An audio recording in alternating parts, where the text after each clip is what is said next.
गंगा जैसे निर्मल पानी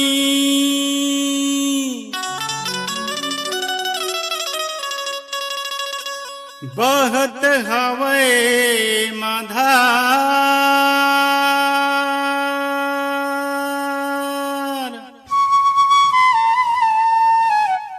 आना भैया डुबकी लगा ले, जाए कि रास्ता बना।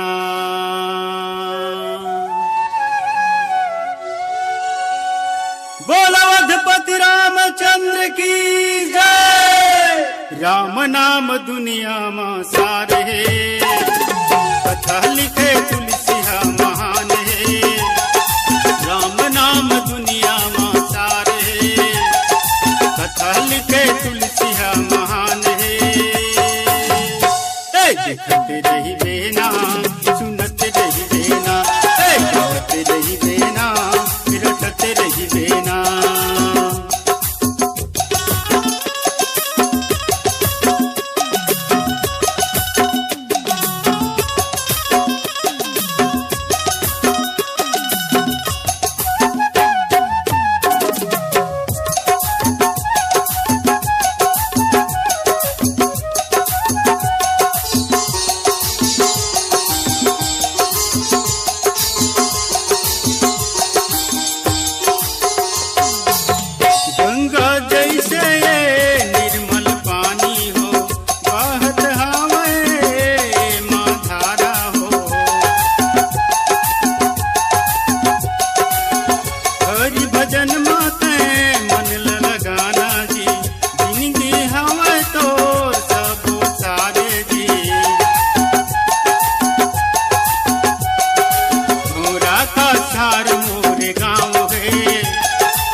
जपते रही बेना, जपते रही बेना, गवते रही बेना।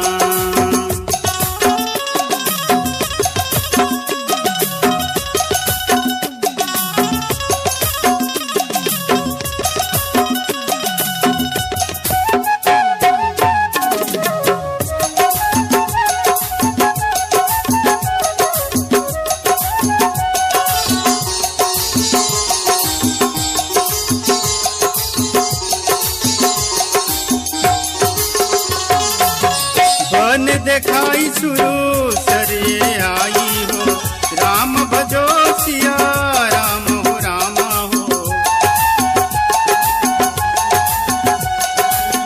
कान उठेरी दे गिदो भाई हो, राम भजो सिया राम हो राम हो। राम नाम दुनिया में सार है, कथा लिखे तुलसिया महान है। राम नाम दुनिया में सार है, कथा लिखे तुलसिया महान है। जपते रही बेना, गवते रही बेना, जपते रही बेना, दिखते रही बेना। राम नाम दुनिया में सार है, कथा लिखे तुलसिया महान है। राम नाम दुनिया में सार है, कथा लिखे तुलसिया महान है। भजते रही बेगा गवते रही बेना, भजते रही बेगा गवते रही बेना, भजते रही बेगा जपते रही बेना, भजते रही बेगा जपते रही बेना, भजते रही बेगा देखते रही बेना, जपते रही बेगा सुनते रही बेना।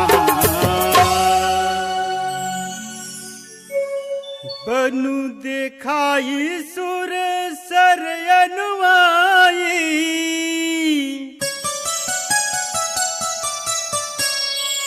नहु फेरी बेगी दऊ भाई। लखनु राम सिया नहु फेरी,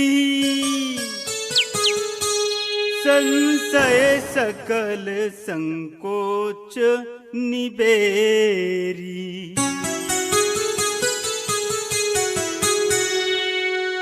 हे मर्यादा पुरुषोत्तम श्री रामचंद्र जी, मोर शब्द ला मोर कहना ला तय मान ले, मोर बोली मोर भाखा ला पहचान ले। राम, मैं अवधपुर में जाहूं ये जंगल में तोला छोड़ के, तमोला राजा दशरथ माफ नहीं करही, अर्थात मोला अपन अवधपुर ले निकाल दी। राम, तय मोर शब्द ला मान ले। राम, ऐसे भैया वचन परमात्मा श्री रामचंद्र जी ला कथे, और वही बात लाज परमात्मा मर्यादा पुरुषोत्तम श्री रामचंद्र जी सुनते।